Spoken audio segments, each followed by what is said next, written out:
Welcome to the Sinful Show. This is a part one of a part two series, The Cain Family's Dark Discovery. The Cain family moved to Brookville, Ohio in October of 2008. Shortly after moving into this large farmhouse, they started having unexplained occurrences. Their children had experiences first. In 6 years of living there, they had over 100 major paranormal experiences. They've had 3 paranormal groups go and investigate their house. Their house has been blessed and cleansed numerous times. It helped for a short period of time, but then activity would pick up. The activity they experienced ranged from residual to poltergeist and demonic. Multiple guests have experienced full-body apparitions, unexplained smells, lights flickering, voices being touched, objects moving, doors opening and closing on their own, running and footsteps. The attacks on them have ranged from carvings on the skin, scratching, slapping, and objects being thrown. They all have experienced oppressive emotions, the feelings of being trapped, extreme anger, major depression, headaches, dizziness, heaviness in their chest, and extreme fatigue. Noises that are often heard include the sounds of a shotgun being fired, windows rattling, breaking glass, loud vacuum suction sounds, talking, footsteps, running, growls, slamming of doors, humming, singing, musical instruments being played, and whistling. They also reported strange smells ranging from rotten flesh, vomit, and old perfume. They had an infestation of flies in 2 of the upstairs bedroom and attics in the dead of winter. Living there was like trying to put a puzzle together that doesn't seem to fit. They were ready to move for a very long time, but they've been trapped there like something was keeping them there. Voices from God I don't think anyone has the right to take the life when I'm under a hallucination like this. Voices from God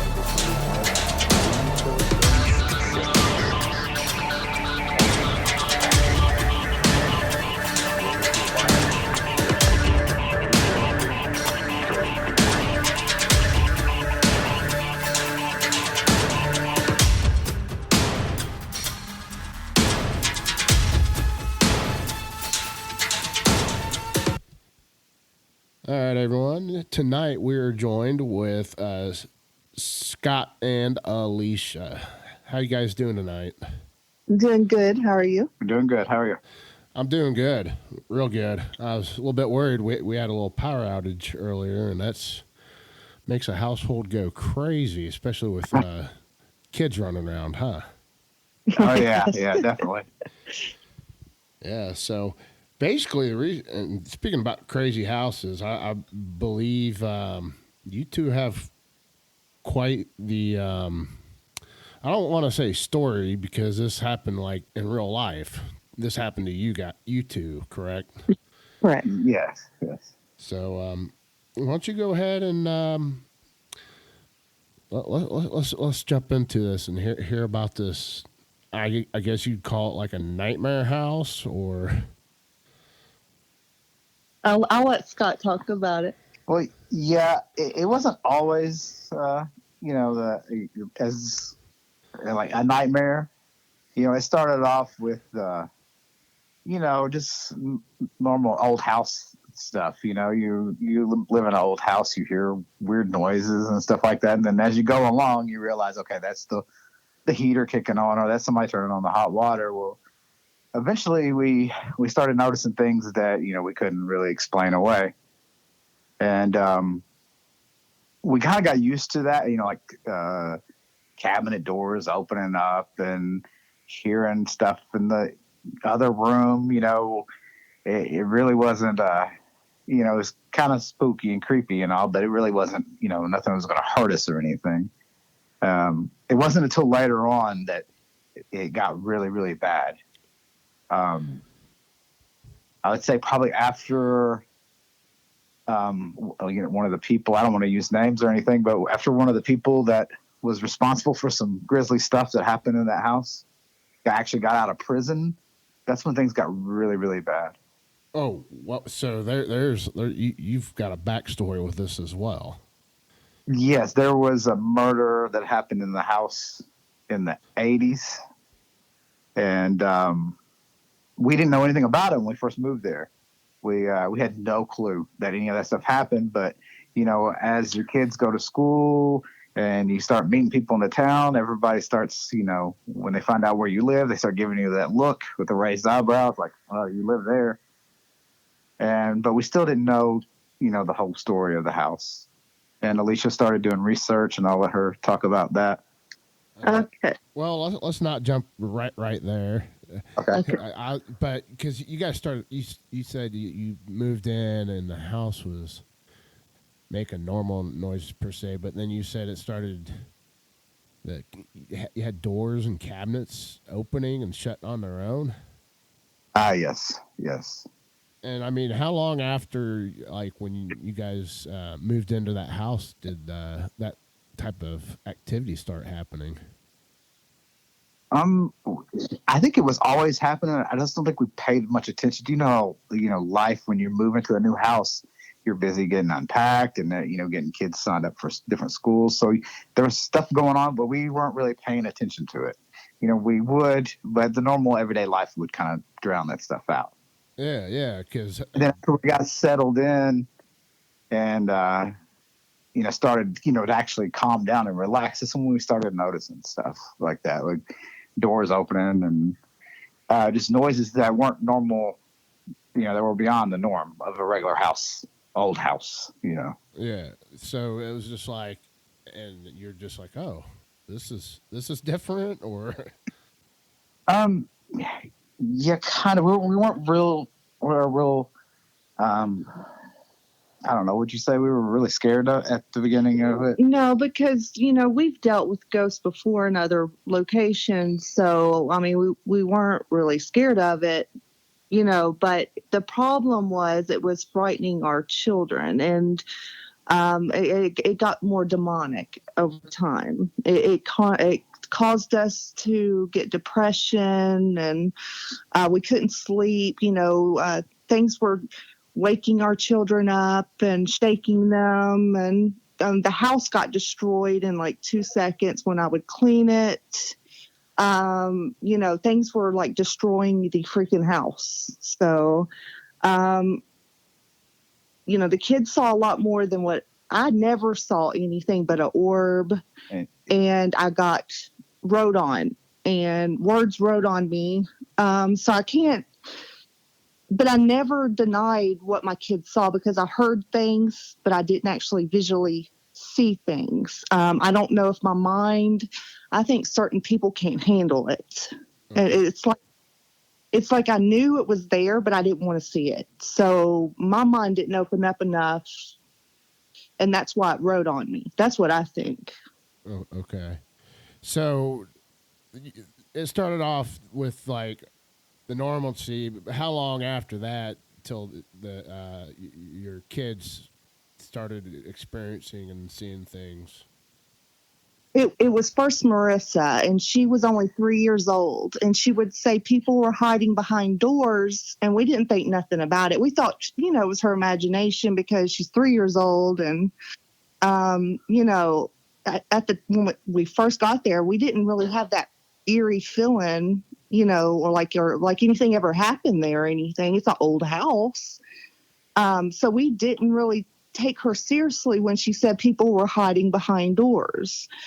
She said it in a 3-year-old voice, sentence, and she would point and say people behind doors. It wasn't like a full sentence. And we're like, Right. And then we ended up getting cats because we would get mice in the house because it's an old farmhouse. So we had to get cats because, to kill the mice. And so they started getting chased around the house. And we actually saw a cloud of dark I don't know. It almost looked like gnats, like a whole huge cloud of, almost like gnats, but they weren't. And it just disappeared. It went up the stairs and the cats chased it up the stairs and then it disappeared. I don't know how to explain it. It was this thing. Yeah, that was one of the first things I saw that I wasn't like mentally prepared for, because I never seen anything like that, in person before, or even on TV or anything like that. So that kind of took us both, by surprise. Yeah, I mean, I've read up on this. I actually came across this your YouTube before, and I just kind of like let it, oh, okay. Then like I started getting into doing this podcast and getting out and checking out places like this in the past, and I'm hearing stuff like this is just like I haven't heard that before. Yeah. Right. Yeah, there was a lot of stuff there that I had never heard or seen before, and it kind of, I don't know, it would kind of make you feel like you're going insane almost, Right. Like you're going crazy. Tell nobody about that, because nobody would ever believe that. Well, and we lived there from 2008. We moved there in, what was it, October, around that time of 2008, from South Dakota. We're not originally from South Dakota. We've lived in 5 states. So when we moved there, we weren't familiar with anybody, nothing about the area, nothing at all. And when we moved in October of 2008, there was a for sale sign in the window. Obviously, they've tried to sell the house and they couldn't. So we were renting. Right. People thought we owned the house, and we did not. We rented. Okay. So that kind of makes it hard, because you can't say, that we were supposed to be told about what happened in that house, because we were renting, Right. And what kind of landlord's going to disclose that? Right. And we were going through a property management company, when we rented, but it was wrong. They should have at least told us something. But, the owners really, they were German Baptists, and they don't believe in what we were experiencing. They're not supposed to. And I don't know if you've ever heard of German Baptists, but they're kind of like Amish people, but they believe in electricity. Yeah, I'm from the same area where you guys lived. Okay. and I still live in an area where they're pretty prevalent around here. Yeah. Right. Yeah, they don't believe in that kind of stuff, even though none of them would live in that house, but still they never believe it. Right. They're not supposed to believe in that kind of stuff. Well, yeah. I mean, different. So that brings me to a good point. What do you guys practice a religion that is open to that, or that's kind of like one of the things I always try to.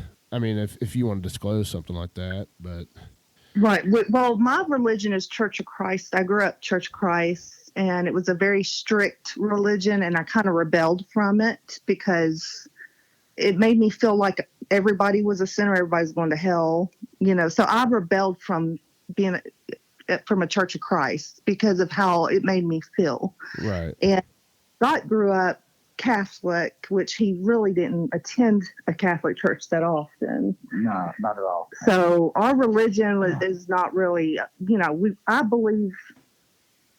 I believe in a higher power, but I'm kind of confused about religion itself. I'm almost anti-religious, if that makes sense. Well, I understand completely. I think religions cause quite a bit of problems in this world as it is. Exactly. So, yeah, you're not offending anyone here. So,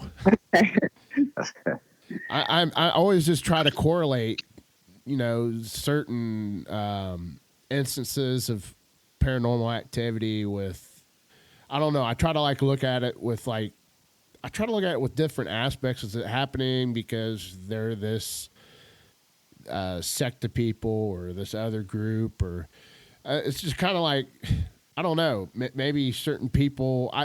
You see where I'm coming from Right. with That the may, religious some aspects of it. might be drawn to a certain people, but other people. But I can't say that because our landlord that was German Baptist, his wife did get spooked in that house. They just couldn't. They couldn't say that that's what was going on in there because of their religion. That stuff happened, and he told me about it. Right. He told him, his wife, that it was just a old house making noises. That's what he told me, that he told his wife. So, and he's actually related to the guy that murdered his wife. I'm not going to say names, Yeah. You don't have to say any names, and that's where I was getting ready to move back to, because you guys are saying it sounds like there's like a little bit of, you said, like demonic presence, Right, negative energy there with this, and you started doing research, and it's a murder, and we'll keep the names out of it. okay. And yes, I did research. Well, first, the first thing I found out was from my landlord. We were having a really high, our electric bill was really, really high, like going up at $800 a month. $800 a month. This is a large farmhouse, but I've never in my life paid that much in an electric bill. The windows were really drifty, and you could feel the outside air coming in. So it was really bad. It wasn't, and then we had wall heaters up in the rooms, but downstairs was a furnace, so it used propane for downstairs. And then, we had our normal TVs that we would have in every house we've lived at, and never in our life have we had an $800 electric bill. We couldn't keep up. Well, our landlord came to change our windows out because they were so old and drifty. He changed them out, and I asked him about what happened in that house. If anything weird happened in that house, because I would say this was maybe a couple years. It was at least 2 years after we were living there, before I even confronted the landlord about the murder. But he said that's when he told me about the murder, because I told him my children and other people were seeing things in the house, and I wanted to know what happened in that house. And he said, he told me all about the murder, that the lady got shot. She got put in the freezer for 6 months. He threw her body out on the side of the interstate near the Kentucky and Ohio line, on the side of the emergency road, emergency lane. And a passerby found her body. And, that itself is pretty disturbing, to hear that. So, so it was a husband and wife, and the husband shot his wife and stored her in a freezer in the house. Not in the house. It was on the porch, I think. There's a front of the house that's kind of covered. Yeah. And that house didn't have power at the time. So that means he had to run. Well, it had power. It didn't have like city. No, it didn't. Yeah, it did. Our landlord said that he put that electric pole and he had to pay for it. There was no electric to that house. That means that was running off of a generator to keep that on. And, the more research I did to put her body in that freezer, he actually threw, because there's cows and, there's barns. It's on 200 acres of land. And he went to neighbors' houses and threw meat from that freezer in neighbors' yards before he put her body in the freezer. Oh, wow. So he's just leaving like evidence everywhere then. Right. And so, go ahead. He's kind of, from what I was told by people, because I actually talked to some people as well, and that knew him, that he was slow, but he was very smart when it came to fixing tractors. Like, he's slow as far as mentally slow. So for him to murder her and to come up with this is not something normal. Yeah, I mean, maybe he just played the part of slow. You know what I mean? I think he was attracted. The demonic entities on that property got him, is what I think. I think he got possessed. So you think there was actually demonic activity Yes. prior to that murder? Oh, yes. Very, very. Even before the houses were built on that property. Yes. Okay. And this house was built in 1919, but we think there was another house built in 1865 on that property. No, it burned in there. We don't have proof of it. The Historical Society said there was a building that they can't tell where in 1865. And so we just don't know exactly what happened, to it or where it was located. My daughter, she was about 6 years old, told me that there was a house where the one that was built in 1919 it used to be there, and it was during horse and buggy time.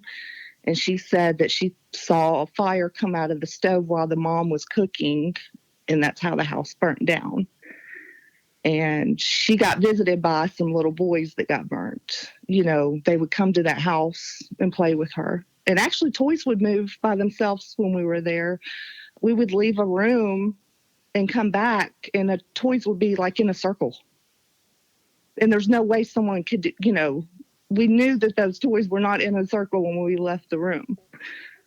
So stuff like that.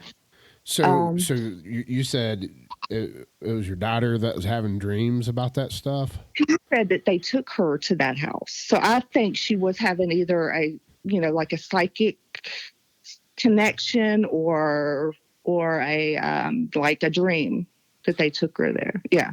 Now, would this have been the same daughter that was you were saying that when it was 3, was saying I see people? Yeah.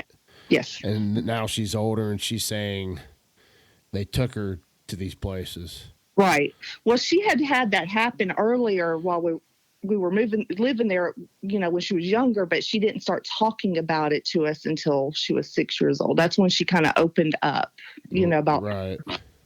experience about it. So I'm not exactly sure when she started seeing the little boys.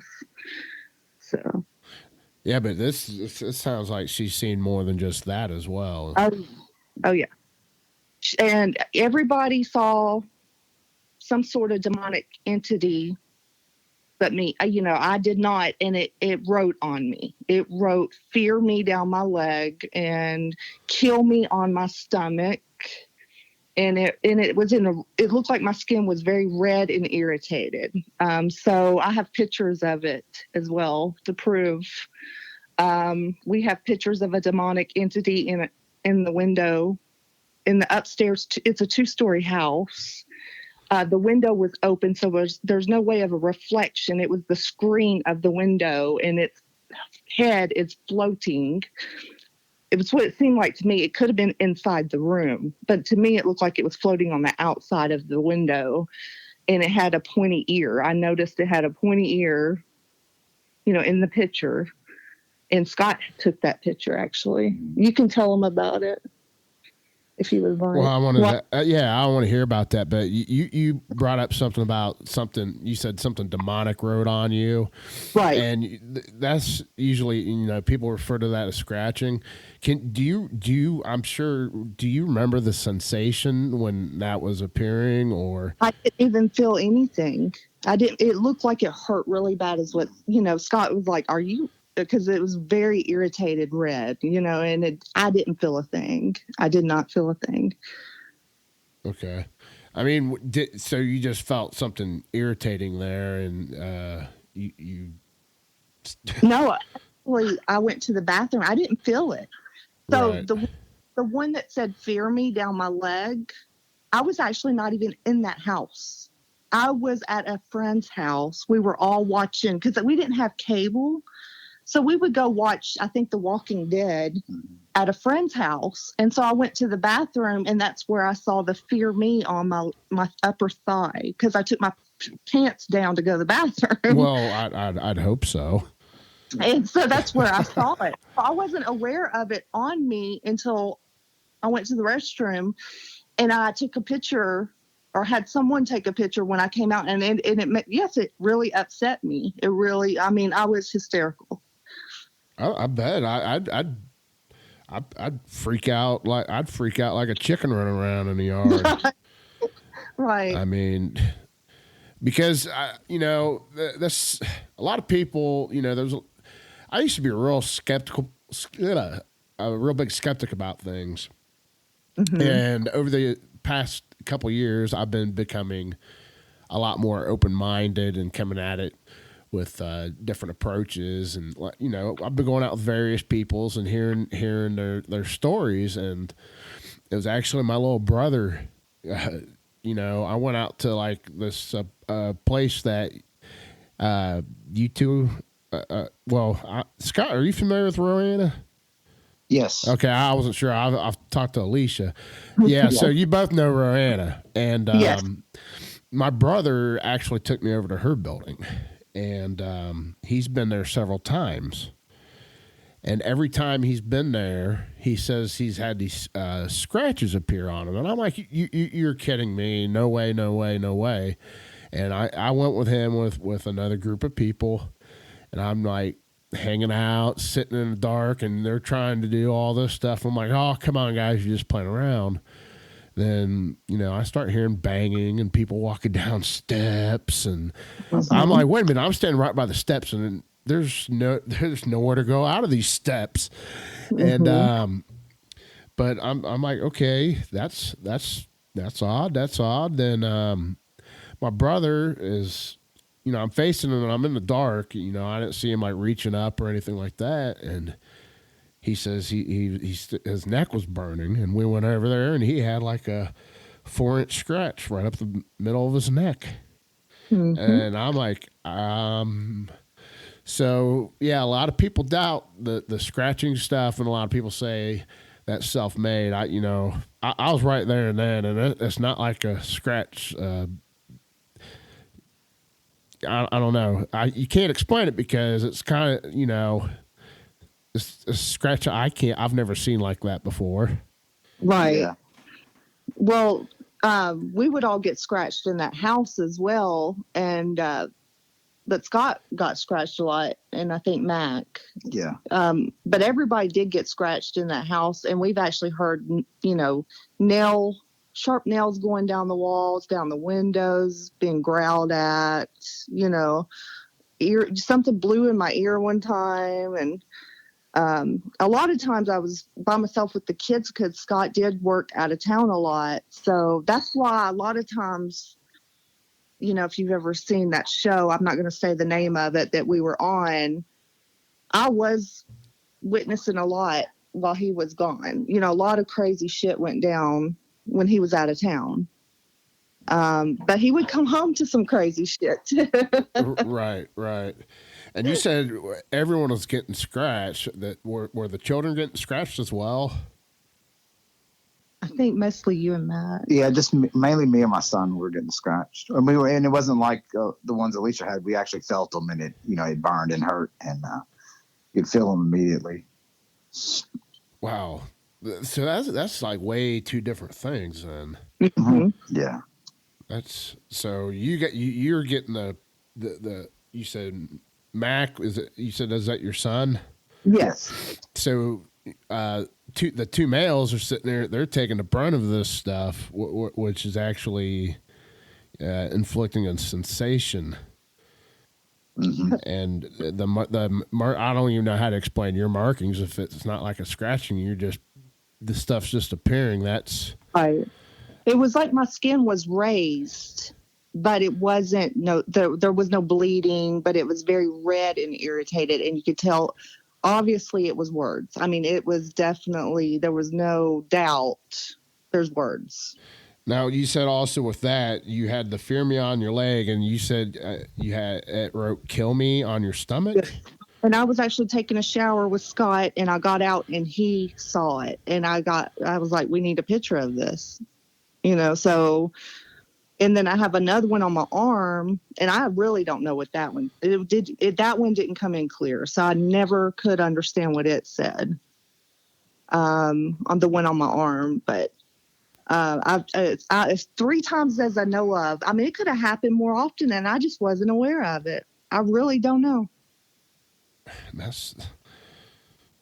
There's so much interaction going on. You couldn't keep up with it.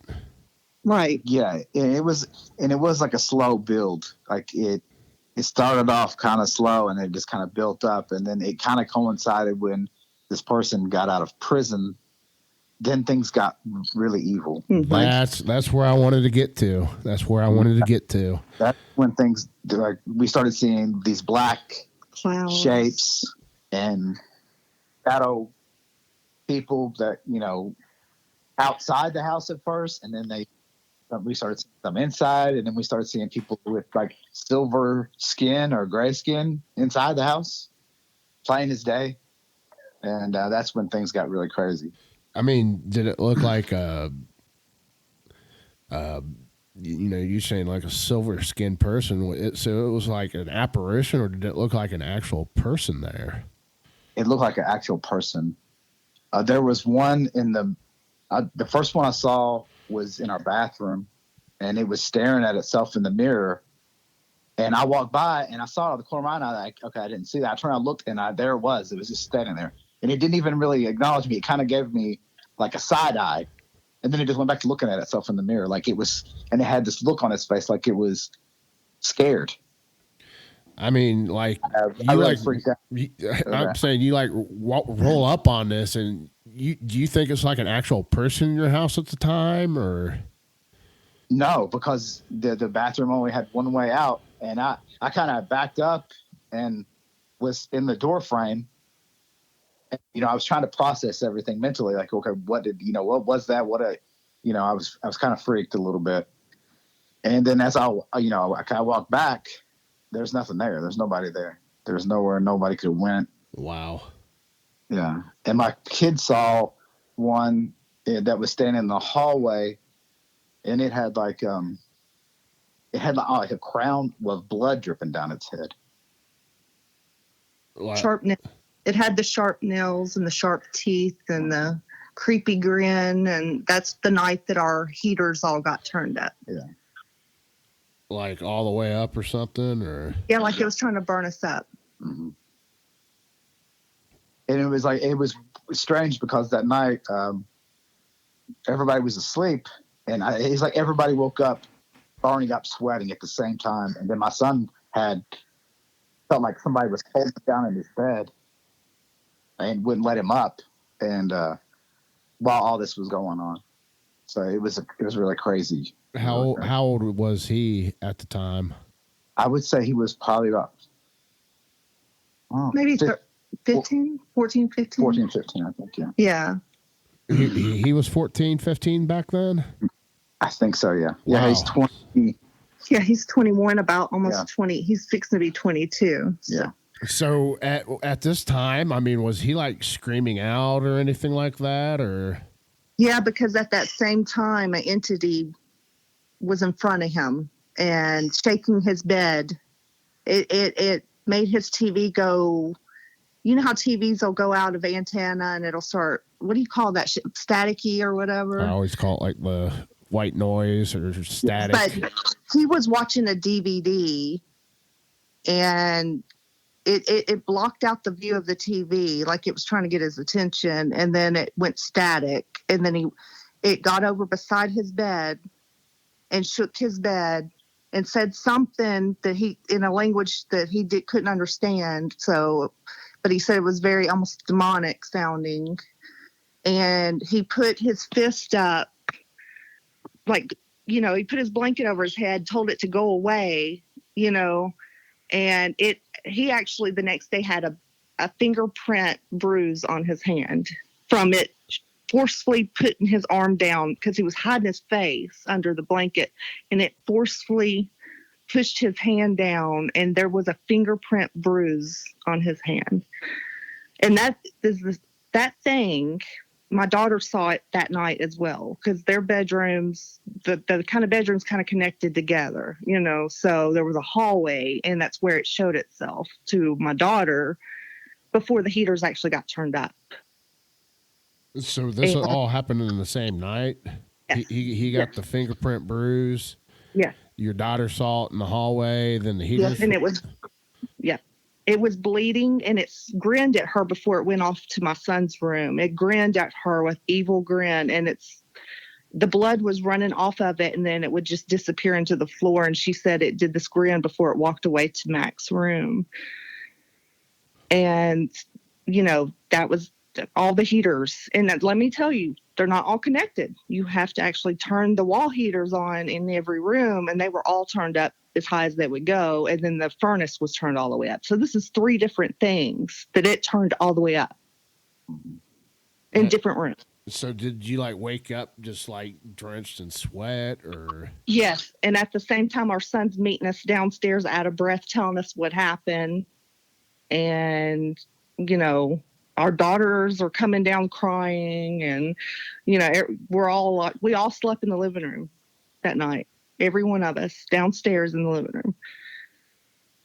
Yeah, that was the only room that you felt safe in, was that living room. Like, that was the only spot in the house that you actually felt safe in. So there's different spots in the house, different things were happening. But before I jump into that, because did this all, like this hardcore stuff right here, this is after the guy that got out of jail, correct? Yes. Prison. And he came to visit the house. That's what I was getting at. And didn't he show up at the house? Yes. Yes. Kind of describe what. Can you describe what happened there? I mean, that's strange.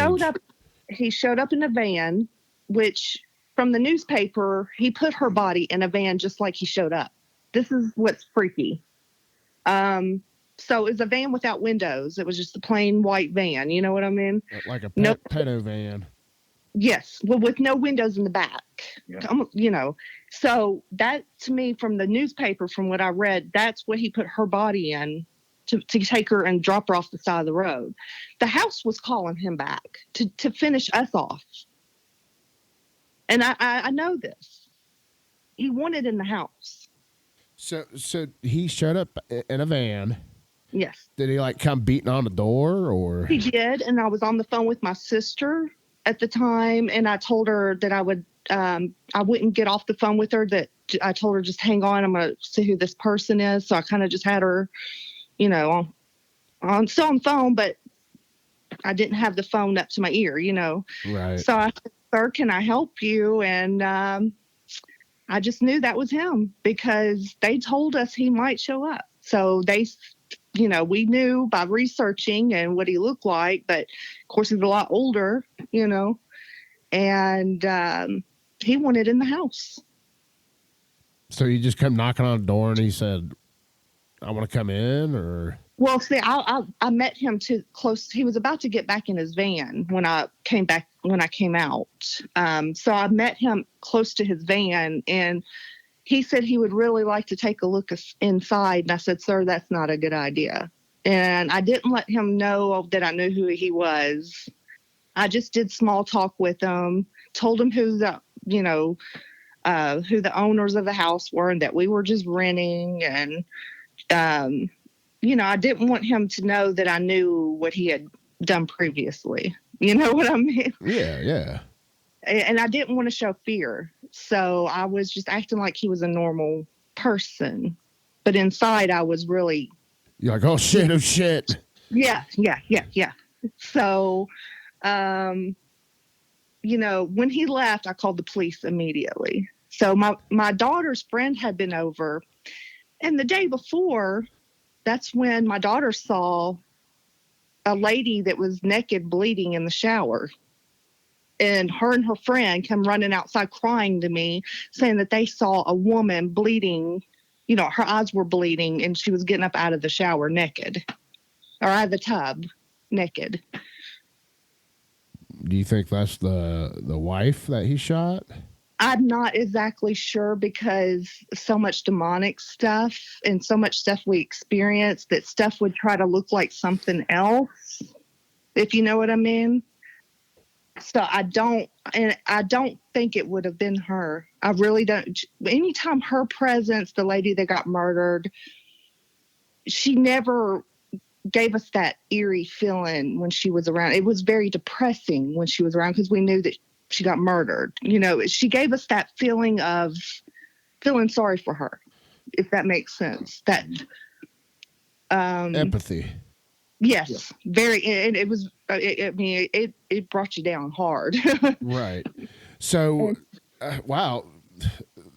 I'm sorry. You guys are getting me stumbled on words. So it felt like there was several entities or spirits, and you were able to, tell them apart. Yeah, by the way it made us feel, the way the empathy, or if you felt frightened, you knew it was, you would get this spine chilling feeling down your back when you knew it was something bad. Don't you dare cuss it out because it'll make you throw up. Yeah. Scott and my son's friend and all of them got sick over cussing it out and telling us to leave. So, is there would certain things just happen in certain areas, or would different ones move about, or? Yeah, I think mainly the upstairs was the worst. When you were downstairs, it felt like you were just in an old, and you would, how if you're in an old house, you get those feelings sometimes like somebody's watching you or whatever. But then when you went upstairs, it was completely different. It felt like you just had all of a sudden somebody put, 1,000 pounds on your chest. Couldn't breathe. The air was thick. Yeah, you would get you would get confused, and you would get you would just get this completely different feeling. And we would have different smells through the house. Yeah, the upstairs would sometimes stink really bad. Nobody took food up there. Everybody always ate in the kitchen and stuff, but sometimes the upstairs would smell like rotten meat and gross stuff just out of the blue, and then it would be gone, just for no reason. Sometimes we'd smell alcohol, a cigar, sometimes old women perfume, sometimes even dirt, like fresh graveyard dirt. That's like you got a whole floral bouquet of scents there. I mean, they're not sounding very pleasant, but right. Yeah. And sometimes it even smelled like vomit.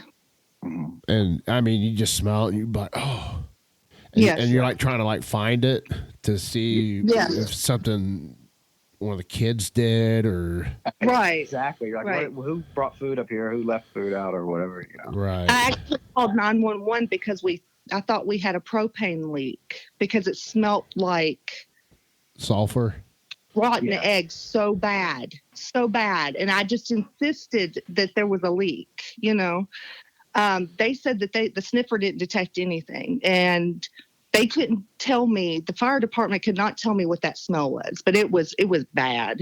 It almost smelled like death mixed with sulfur. I really can't explain it, but it was bad. Now, did they smell it? Yes.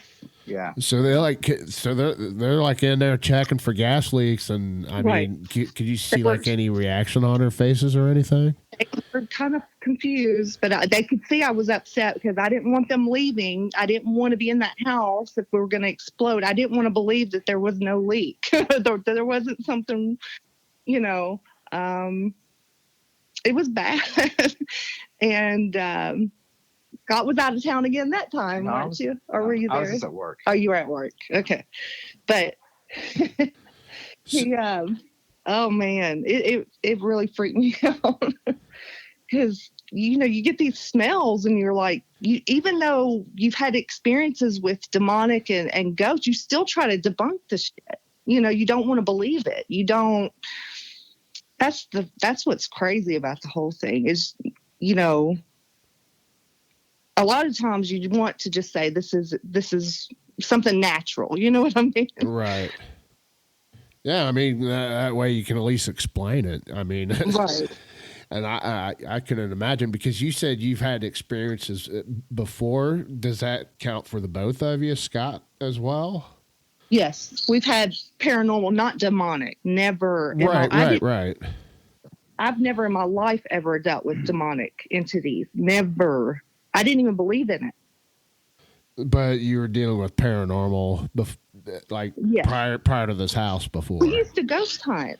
We'd go to the cemetery and we actually had people, some spirits talk back to us. We'd name off names of the tombstones, we had some EVPs along, with ghost hunters, that show. Everybody loves it and you try to be like them, Yeah. So we enjoyed that. That was before kids. We were into that stuff, So you're kind of like the Foreman brothers, huh? We never helped anybody. Yeah, they helped people. Yeah, they helped people. We just kind of went around and we didn't know what we were doing. Yeah. Well, in a sense, telling your story may help someone because if with some of these experiences, maybe someone else could relate to. And I'm gonna put it out there. There's people that will come and look into this kind of stuff for you, and you're not going crazy. Well, let me tell you, I tried before we were on that TV show. I tried. There is one on Facebook that ignored us. I'm sorry, but we got ignored. That was one of the reasons we also did that show, was for, just so people could see that maybe, we're not alone and they're not alone, and that other people are going through the same thing we are, because we knew we didn't really want to be, our goal was never to be on TV or anything like that. Right. Or to get famous or anything like that from it. But we did feel alone mm-hmm. when we were there until finally we had, we had paranormal groups. We had, the Stars paranormal group, and they were the ones that introduced us to Living Dead Paranormal. And so that was kind of how we got help. We had one group. It took a while. Yeah, it took a while. We had one group that came in and, we knew what they were doing and everything, and then they referred us on to them, so that was really. But you said you guys initially were getting ignored by some of these groups and stuff. Yeah, I'm not going to mention a name or anything, but no, you ain't got to. We did get ignored. I reached out to people, and then, because even. The thing was, though, what we realized, because we did have some amateur people come, and they caught an EVP of the actual murder, is what it seems like, that the lady actually reenactment of the murder when she got murdered in that house. Mind you, the police, report says she got shot outside. That's not true. Just by the reenactment, we know. Yeah. Well, also the bathroom. When you went into the basement and you looked up from the basement into where the bathroom was, there was a false wall there. And the original wall, you could still see it. And there was still some kind of matter on there that looked like blood. We never could really prove 100% that it was, but it looked like it. Yeah. Wow. Yeah, they moved the wall back. Yeah. Or forward, yeah, because you could see from the basement, you could see the tile, and it looked like old blood on it. So at okay, because it sounded like a sore topic there about finding help. At what point were you guys actually trying to reach out to get people like? In 2004. No. 2004 is when they 14. Well, I'm at the point the point of the activity. Right. Yeah. When we're trying to get help, probably 09. No. Or was it 10? Yeah, I guess it took us a long time. I think it was probably, I would say they're like 2012 or 2013, I think. But it was not something we wanted to do because it's almost embarrassing because you don't know if people are going to think you're freaking nuts, Yeah, but if there's groups out there that's supposedly there to be a support and help with that.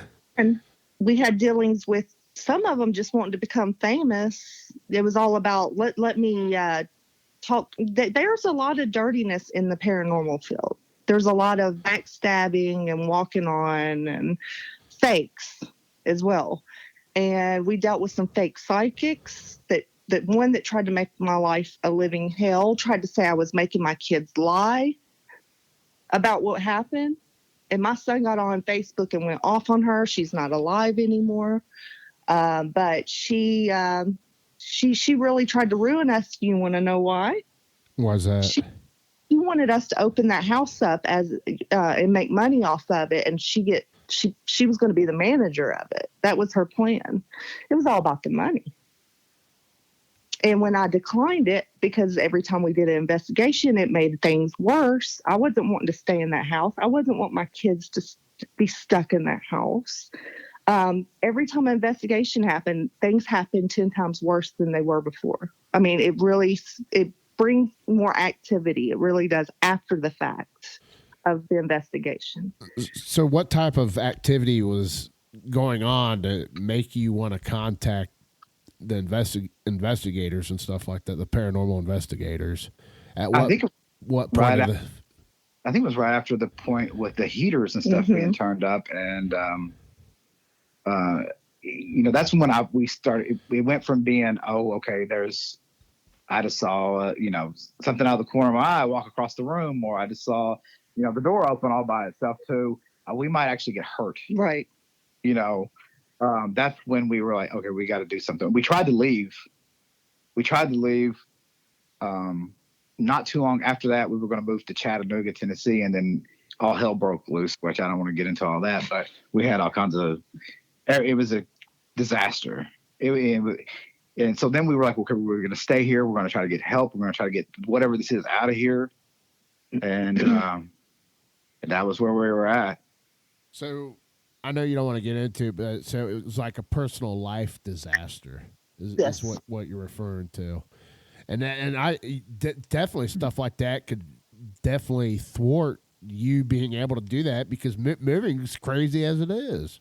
Right. Yes, it was a lot of things. It was like, it was going to happen. We got all excited it was going to happen, and then it was like a series of dominoes that just... It didn't happen. It didn't happen, yeah. It's like it wanted us to get to our weakest part so it could tear us apart. That house with the demonic entities, they wanted us to the lowest level we've ever been in our lives. Oh man, I bet that sounds horrible. So then you guys actually start getting people to come out there to help, and what type of activity was happening with that to be like 10 times worse? Is it all emotional? Is it a combination of everything? The house acting out? Yeah, a lot of times whenever we had somebody come out, Alicia and the kids would go stay somewhere, and I would be there with whatever group was, whoever was there. And, they would go through and do the investigation and everything, and then they would leave, and then I would be there by myself, and it would be a whole night of me not sleeping. I know one time when the Foreman brothers was there, I think it was the first time that they were there all together, and they had did an investigation, and they said they were going to come back and do more, and they left, and I went upstairs to the room. I turned off all the lights, closed and locked the door in the bedroom, and laid in bed, and I did not sleep. Something kept beating on the door. Something kept walking back and forth in front of the door. It was all night long, and I just laid there and listened to it. So it was really bad. And one time, I don't remember if it was them or if it was another group. I think it was the Stars group that was before that referred us to them. As soon as they walked out the door, one of the Foreman brothers was there with them, and they had locked their keys in their car, and they were having trouble getting in the car. And as soon as they got it started and left, a pot came flying off the stove and hit me in the back. And so I knew I was in for a long night that night. So that's just two different instances here. You got that you're going to bed, and it's just something pounding on the door all night. Yes. And like you said, like a rocking noise. They were like They had wood floors, so I could hear it walking back and okay. forth. The So doors. like pacing and I mean, is it like a loud beating on the door, or is it just like a tap tap? You know. It was kind of like a low thump, like a, you would hear, how sometimes, well, this is out in the country, but if you live in the city, sometimes you'll hear somebody drive by with their stereo really loud with the bass up. Yeah. That's kind of what it sounded like all night long, in the hallway. Very like faint, but not, still powerful, So it's just like, hey, yeah, you want people to come look at me. This is what you're going to get all night. It kind of seemed like they kind of thrived on it. That sometimes when people would come, nothing would happen at all. They wouldn't really catch anything, or they would feel stuff or hear stuff, but as soon as they would leave, then things would, it would get worse. Yeah, I wasn't really open to having too many investigations there. I know after the TV show, we had a lot of people that wanted to do it. And I just was not. I didn't want to do that. I just wanted out of there. Yeah, because I mean, it sounds like because you said you took a pan in the back of the head. Oh, it was in my back, I think. Oh, in the back. Yeah. Well, still, I mean, was it like a big cast iron pan? Or No, like... no, it wasn't like that. I probably would do it. I probably would have been in bad shape. Right? Regular like saucepan thing. Yeah. So it just like how far of a distance was that from after they left? They left, and were you at like the front door and it just came flying at you? Yeah, I was in the kitchen, and I just walked in from them pulling off, and I was in the kitchen, and I was walking back away from the kitchen to the next room, and that's when it happened. It was just like thump, and you're just like, what? Did anything else happen that night, or it was just like, here, have a pan, and everything just kind of chilled the rest of the night? Yeah, that was pretty much it. There was another time that it was the only time that we lived there, the whole time that I actually left the house because of what was going on. Where I actually grabbed my keys in my car and ran out the door, didn't even bother locking it, turned off lights or nothing, and just left. So now you said with the series of these investigators, I mean, was anything at any point, were they getting anything while they're doing investigations, or? Yeah. There was. I know Living Dead Paranormal did. I know that because of the haunting thing, probably stuff that they can't. Just they can't talk about. We don't know what kind of release. contract they had to sign, so we don't want to say anything. Yeah, I know that they had caught some stuff, and then we had some people that we actually were friends with that knew some people that were, ghost hunters. They had came, and they had actually caught like EVPs and found some stuff there that we didn't even know about. Something in one of the barns. What was it about the barns? There was some stuff like carved into the wood of one of the barns. It said hell. Yeah, it said hell. And it's really high up that nobody can reach it. So it's very strange that. And they caught some pictures in the attic that were really, I mean, I've never seen anything like those as well. I got some stuff. Yeah.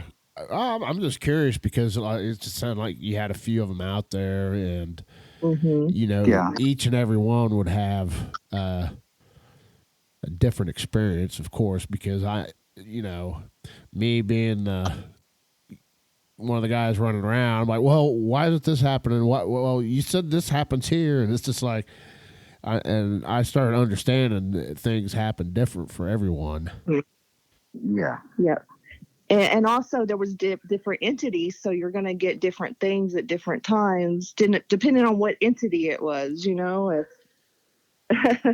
It wasn't always bad, but you always had a feeling of someone watching you, even when the bad wasn't around. You still felt that sorrow for her that got murdered in the house.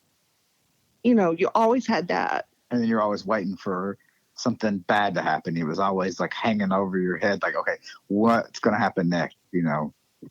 What are they like? If I don't see any evidence of them being around, what are they like ramping up to do, or what are they, what is, you always had that feeling, even if it was, that wasn't the case. You still always had that kind of feeling like what's about to happen.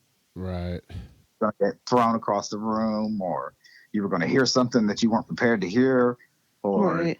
you're going to see something that's going to totally, mess your mind up, But yeah, I got obsessed with researching after we moved in. I got really obsessed with going to historical society, and once the landlord told me about the murder, I went crazy. Ooh, what was that? Sorry, I thought I had my mic turned down all the way. Apparently, the phone still picked it up. Sorry. I was like, oh no, what was that? But yeah, I got obsessed with research after I found out about the murder, because I wanted to know what happened to her, because I was like, obviously she's wanting us to know what happened to her, so I felt like I needed to know more. You know what I mean? Yeah, And yeah. then she pretty much on EVP. Well, actually, it was coming through a two-way radio, or what were those called? She didn't Ghost even, box. yeah, no. These were just handheld, like walkie-talkie things that the group came with. Really? She screamed through it, but then this is the odd part. It almost went stereo through the house when she screamed, like she was running through the house on that EVP, because I put an EVP downstairs and they had an EVP upstairs with their walkie-talkies, and they were all spread out through the house, right? Me and Scott were downstairs at the table. And we didn't have walkie-talkie. And we did, and we heard a scream. And it sounded like it was coming from outside, and it wasn't. Yeah, at first I thought it was a car that was outside that was squealing tires, and I closed the window, and as I closed the window, I could hear it coming towards us. You know how a tire sounds when they're like squealing it. Yeah. That's what we thought it was until we, heard the EVP. We're like, holy crap. And it's like she was running through the freaking house screaming bloody murder, I actually had talked to someone that knew the lady that got murdered and verified that was her voice through the EVP. Really? Yes. So it was pretty clear, like she'd talk like on the EVP, or Yeah, oh my God, he's coming for me, or he's coming at me, something like that. It's like she was telling us what was happening. You know what I mean? Almost like a reenactment of the murder. That's what it seemed like to me. Right. And you can actually hear her last breath. Kind of like It was like an exhale, or like a, yeah, it was I just cried and cried. I bet that's gonna be crazy. I mean, to have to, because I'm sure that did it happen more than once, or just. Well, we heard a shotgun go off and it rattled the windows another time. In the house? Yes. I thought there was an explosion outside of the house. I mean, we were watching TV and it was like boom and shook the windows. Man. And this was another time. This was just, I mean, I think it was pretty mild that night. Nothing going on. We were minding our business, watching TV, and then that happened. You okay? Yeah, it's just I know this has got to be hard, and I really appreciate you talking to me. This is why I do this, because what's that? It was like living in hell. It sounds like it. I couldn't imagine. So, how did you guys finally be able to get out of there?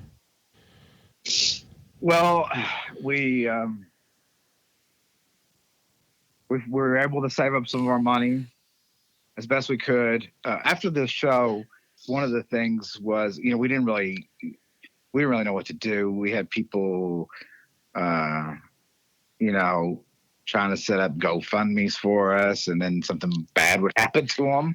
And then, unfortunately, and then we were like, okay, well, we decided to do it ourselves. But, you know, that didn't really, you know, our family was able to give us money and stuff through that. But then I didn't want anybody to send anything because it seemed like bad stuff was happening to people that were trying to help us.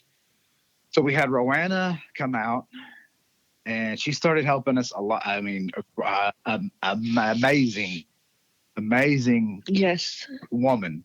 She helps a lot. She was able to kind of turn our folk. We got to where, you know, we were playing right into whatever everything's hands. We were doing whatever it wanted. And we were being negative. Yeah, we were being negative. So she was able to turn us around, get us in a positive direction. We were able to save up money. We did have somebody come out and do a cleansing on the house, not with no camera. I didn't want any cameras or no TV production. I just wanted it done. And we were finally able to, you know, through The Living Dead Paranormal. Yeah. They came out and did that. Yeah, that was And then one. we Yeah. talking about Bill Bean. Yeah. Yeah, that was the one we had. We had Bill Bean come out, and we didn't do any cameras or anything. We just had him come through and do a cleansing on the house. Our son.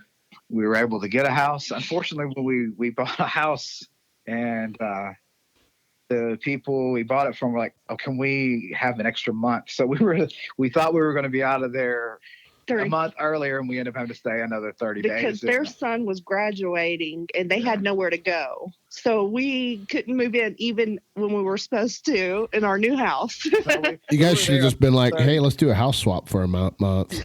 Right. But we were able to get out of there. The day we were moving everything, when I took the last load out and I was walking down the stairs, it was broad daylight. I'm ready to leave that place forever and never go back again, no matter what.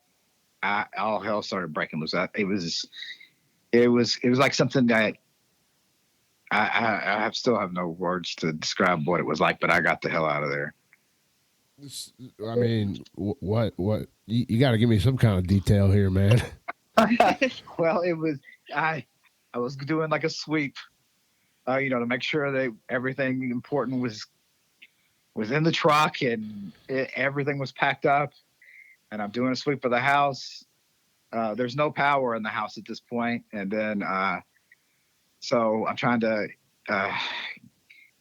you know, check all for chargers in the walls and everything else. And I'm walking down. It's kind of hard for me to talk about a little bit, but I'm sorry. That's okay. No, it's all right. It was pretty crazy. I was walking down the stairs. You know, obviously the whole time I'm walking through the house, I feel, you know, this presence in the house. It's not as strong as it was before, but it's still there. And it kind of felt like it was every once in a while I feel a pull on my back, on my clothes. You know, as I'm walking through, trying to hurry as fast as I can to get the hell out of there. And then all of a sudden I started hearing like, you know, 5-6 voices all at the same time talking. And it felt like I was going insane. And I got out, got in the truck, and as soon as I pulled off that gravel road onto the main road, everything was good. It was like somebody just, you know, pulled an elephant off my chest, you know. Like a huge weight, yeah. So none of the stuff like affected you when you were away from the house or anything like that? Yeah, sometimes when whenever things got really bad, we would be out in public. And I know one time we were Christmas shopping for our kids, and this was the Christmas right before we moved out, actually. And we were Christmas shopping for our kids, and we were in a store, and you know they have the speakers in the store that play music and stuff. Well, it just cut out and said words. It said something demon. Yeah. And I looked at Scott and I said, "Did you just hear what it said? Did you hear what I heard? You know what I mean?" Mm-hmm. And I'm not sure if people in the store heard it or if it just wanted us to hear it. But it said something demon. I don't remember exactly. but it obviously wanted us. It didn't like that we were getting away, and it wanted to keep us down. And it followed us. It even followed us to Scott's mom's before, all the way to Tennessee. So, yeah, that's the thing. We try to stay positive in this house because once one gets attached to you or your family, it's very hard to keep it away or to get rid of it. Right. And after we moved here, we did have to go back to that house one more last time. It was maybe about a week after we had moved in. My son was still having some experiences, and we found out that he brought a lot of stuff from that house. So we, all 5 of us, got up at midnight. When he woke us up, and I said, "Everybody, just get to gather all that stuff up." It was like pieces of brick and rocks and stuff from the property and pieces of the house. Yeah. That he didn't know he brought. He said he didn't. He did not bring it. He Yeah. said he did not pack it. Something put it in there.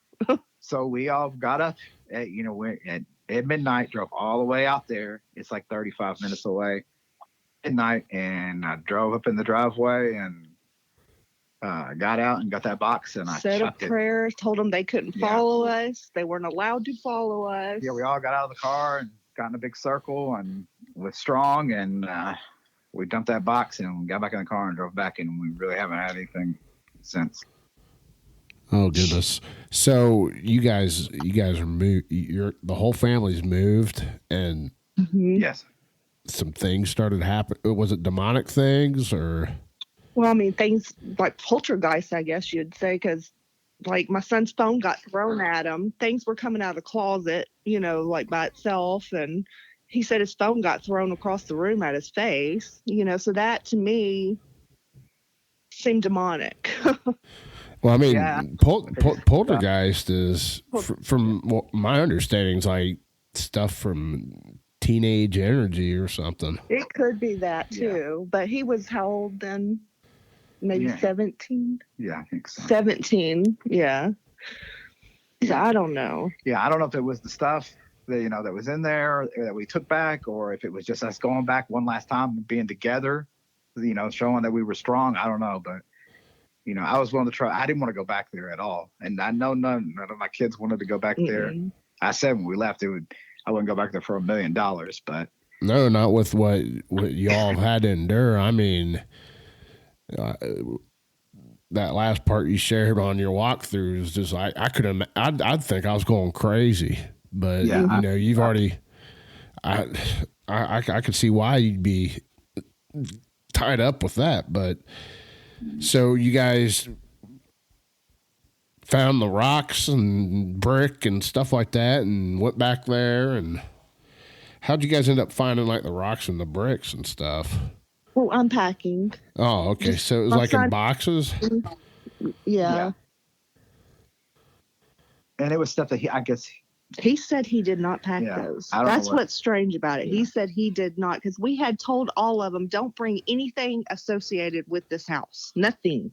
Yeah. Nothing. And he said he did not. He did not pack that. So then after that night, I hate using the word normal, but like after that fact, you guys went and did that. Everything's been pretty normal now for you. Oh, yes. Everything's normal, right? And it's been a while since we've actually even talked about some of this stuff. Yeah. We kind of, it's not that we want to forget about it because it's always going to be there. But it brings you down, it brings you down every time you talk about it. Those memories are not good memories. Yeah. I really appreciate you sharing.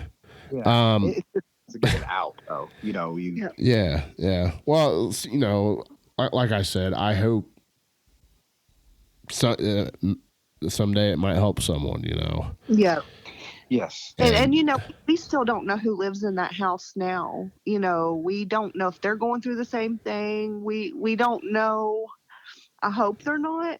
But, if that house has that history, that's not going anywhere. You know, that's going Right. to continue.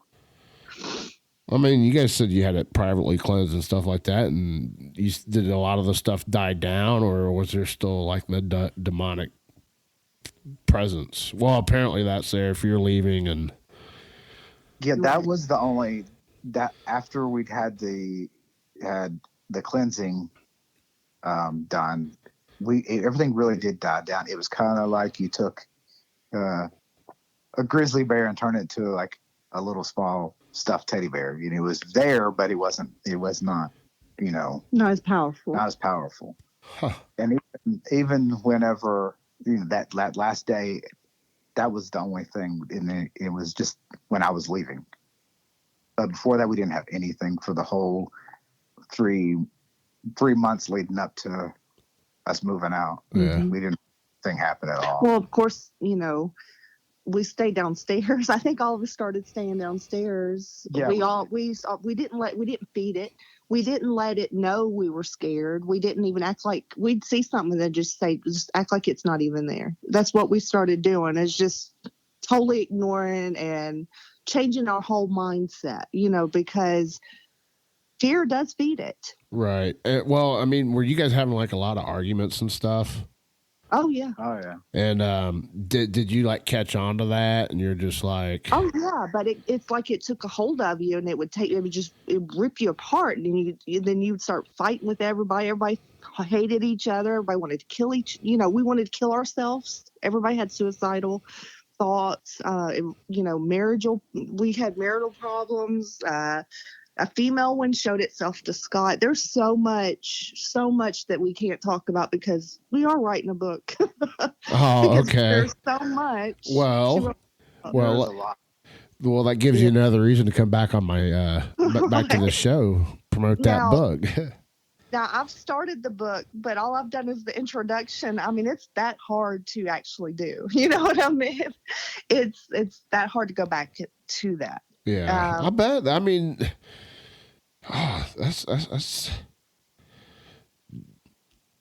that's a lot to bring that up. I'm sitting here getting chills and goosebumps and creepy crawlies and this, that, and another. But just to imagine living through something like that, I couldn't, especially like with my girls. You know, that'd be like tough because I'd always feel like I'm the big Papa Bear and I'm there to protect them and stuff. And that stuff you can't.